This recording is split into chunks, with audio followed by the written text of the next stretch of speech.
प्रदेश की राजधानी लखनऊ में स्थित मलेशिया मऊ पेट्रोल पंप पर रविवार रात जो हुआ वो बेहद चिंताजनक है। कुछ नशे में धुत युवकों ने पेट्रोल पंप कर्मचारियों के साथ न केवल बदतमीजी की बल्कि जब उन्हें समझाने की कोशिश की गई तो वह धक्का मुक्की और हमला करने लगे। हद तो तब हो गई जब वहां मौजूद पुलिस भी केवल नजारा देखती रह गई और इन गुंडों को किसी का खौफ नहीं था। यह तस्वीरें कुछ और बयां कर रही हैं कि कैसे पेट्रोल पंप कर्मचारी उनकी मदद करने की कोशिश कर रहे थे, लेकिन बदले में उन्हें हमला और मारपीट का सामना करना पड़ा। जब कर्मचारियों ने पेट्रोल के पैसे मांगे तो इन युवकों ने न केवल पैसे देने से इनकार कर दिया बल्कि वहां हंगामा शुरू कर दिया था। देखते ही देखते एक भारी भीड़ जमा हो उठी और स्थिति बेकाबू होने लगी। इस हमले में कुछ कर्मचारी घायल भी हो गए। अभी मैं मौजूद हूँ उत्तर प्रदेश की राजधानी लखनऊ में और लखनऊ का एक वीडियो काफ़ी वायरल हो रहा है पेट्रोल टंकी का, जहां एक ग्राहक और पेट्रोल कर्मचारियों के बीच मारपीटाई है। आज मैं मौजूद हूँ उसी पेट्रोल टंकी पे और कुछ लोगों से बात करूंगी जो वहां मौजूद थे और पूरी कहानी बताएंगे कि आखिर हुआ क्या था। भड़म में मत आइए, क्योंकि कुछ ऐसे न्यूज़ चैनल हैं जो जानबूझकर चीज़ों को टीआरपी के लिए बढ़ावा दे रहे हैं। आइए मैं उनसे पहले बात करती हूँ कि आखिर हुआ क्या। तो जैसे कि मैंने आपको बताया कि मैं इसी पेट्रोल टंकी पे मौजूद हूँ और यहाँ के लोगों से बात करने वाली हूँ कि आखिर यहाँ हुआ क्या था। आज हमारे साथ इसी पेट्रोल टंकी के मैनेजर रोहित जी मौजूद है। रोहित जी, आप मुझे ये बताइए कि यहाँ एग्जैक्ट हुआ क्या था, बिल्कुल शुरू से अंत तक हमारे दर्शकों को बताइए। यहाँ पर मैम ये हुआ था कि जैसे कस्टमर आया, तेल डलवाया हमारे यहाँ, तो पहले तो लोग यहाँ शराब ये ठेके पे अपना पिए पाए। उसके बाद हमारे टंकी का तेल डलवा रहे थे, तब भी वो लोग शराब पी रहे थे और तेल डलवाने के बाद उन्होंने क्या हुआ कि उनकी गाड़ी नहीं स्टार्ट हो रही। कितने लोग थे?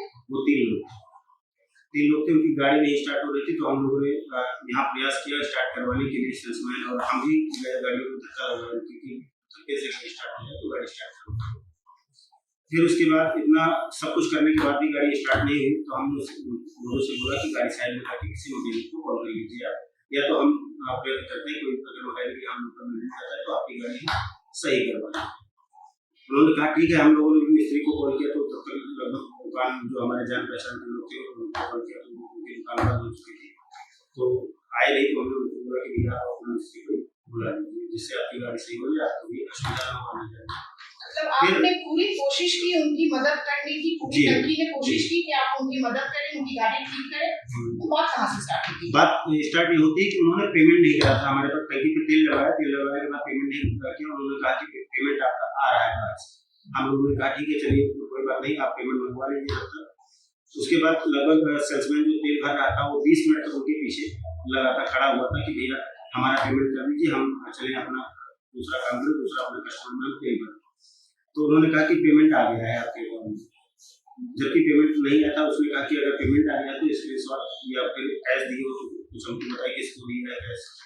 तो उन्होंने कहा कि नहीं, एक तो नशे की हालत में लोग घुसते तो वो लोग रिप्लाई बिल्कुल उल्टा सीधा बोल रहे थे, लेकिन हम लोग लड़ाई झगड़ा नहीं करना। लेकिन फिर उसके बाद पेमेंट दोबारा उसने जब बोला कि भैया पेमेंट हमारा करवा दीजिए, हम अपना काम करें, तब उन्होंने उससे गाली गलौज करना शुरू कर। फिर दूसरा सेलमैन जब वहाँ पहुंचा कि भैया गाली गलौज कर रहे हैं, आप पैसा पेमेंट कर दीजिए, आप जाइए, आपसे नहीं। लेकिन उसके बाद फिर क्या हुआ कि एक दूसरे व्यक्ति थे जो गाड़ी चला रहे थे, हमारे पंप पे जो गाड़ी चला के आए थे, वो क्या किए कि उससे सेल्समैन से धक्का मुक्की करने लगे और धक्का मुक्की करते समय फिर हाथापाई भी शुरू हो गई उनकी। और हाथापाई जब शुरू हुई तो उसमें पहले पंप वालों ने रिएक्ट नहीं किया। कम से कम उन्होंने 20 मिनट खड़े होकर बाहर टंकी को उन्होंने गाली गलौज किया। मतलब यहाँ उत्साह रहे थे आदमी को कि बिल्कुल झगड़े के ही वहाँ से। फिर जब ये झगड़ा लड़ाई शुरू हो गया उसके बाद उन लोग वापिस तक हमारे यहाँ तक आए, अंदर तक घुसने की कोशिश की। पुलिस जबकि 100 नंबर को कॉल भी किया गया, 100 नंबर पुलिस थी, उसके बावजूद भी वहाँ हमारे ऑफिस तक उन्होंने आने का जी। पुलिस ने क्या रोका? पुलिस अगर रोक पाती तो यहाँ तक आते थोड़ी ना। वो पूछताछ करवाने के लिए यहाँ, जबकि उनको पहला काम ये करना चाहिए था कि अगर यहाँ पे अगर कोई उपद्रव कर रहा है तो पहले उपद्रवी को ले जाए, थाने में बंद कर दे, वहाँ पूछताछ करे, वहाँ से फिर अपना आए, अपना जो भी उसका फॉलो करना चाहिए, वो अपना आए यहाँ पर टैगी पूछताछ के बाद में करते हैं। लेकिन उन्होंने कहा उसी वक्त, और जबकि पंप पे इतना भीड़ लगा हुआ था, आदमी लगभग यहाँ पे 500 आदमी के करीब यहाँ भीड़ लगा हुआ था। उस वक्त ये हुआ कि वो साथ में यहाँ के जो दरोगा जी है वो भी साथ में आए, और वो सब हाथापाई पे उतर आए थे, और हाथापाई करने पे उतर आए तो यहाँ पे पंप के कर्मचारियों ने भी उनसे हाथापाई की, क्योंकि अपने बचाव के लिए आपने बीच बचाव किया है। बीच बचाव पहले अपनी तरफ से हमने लड़ाई झगड़े के कोई नहीं रखे थे। हमारा काम ये नहीं कि किसी से लड़ाई करें, हमारा मतलब है कि हमारे पंप पे आइए, सभ्यता से तेल डलवाइए, हमारा पेमेंट करिए। आपसे कोई अगर आपको परेशानी या दिक्कत होती है तो आप अंदर ऑफिस में आइए, आपके यहाँ कंप्लेंट सुनी जाएगी, आपकी पूरी मदद करी जाएगी। जैसा भी हो सकता है, जैसे भी हमसे संभव हो सकता है, वो हर तरह से आपकी मदद करने की कोशिश करेंगे। जैसे कि आपने इनको सुना कि वो गाड़ी में पेट्रोल डलवाए, फिर 1 घंटे तक टाल मटोल करते रहे। जब आप गाड़ी में पेट्रोल डलवाते हैं, जाहिर सी बात है आपको पैसे देने हैं, आप 1 घंटे तक पैसे नहीं देते, उलझा के रखते हैं। पेट्रोल कर्मचारियों ने पैसा मांगा है तो आप ये रिएक्ट करते हैं कि भैया हमने दे दिया है, हम नहीं देंगे। उसके बाद फिर आप गाली गलौज स्टार्ट कर देते हैं। तो हम बस इतना कहना चाहते हैं कि जो सच्चाई है वो सामने आनी चाहिए। और रोहित जी ने बिल्कुल साफ साफ बताया है कि 20 मिनट तक इनकी गाड़ी वहां खड़ी थी, लोग लगे थे कि गाड़ी ठीक हो जाए, बाहर से लोगों को बुलाया गया, फिर उनकी गाड़ी ठीक नहीं हो पाती है। सबसे पहली बात कि वो नशे में थे। बाकी आप इस वीडियो में देख सकते हैं कि किस तरीके से ये लोग गाली गलौज कर रहे हैं, हाथापाई कर रहे हैं।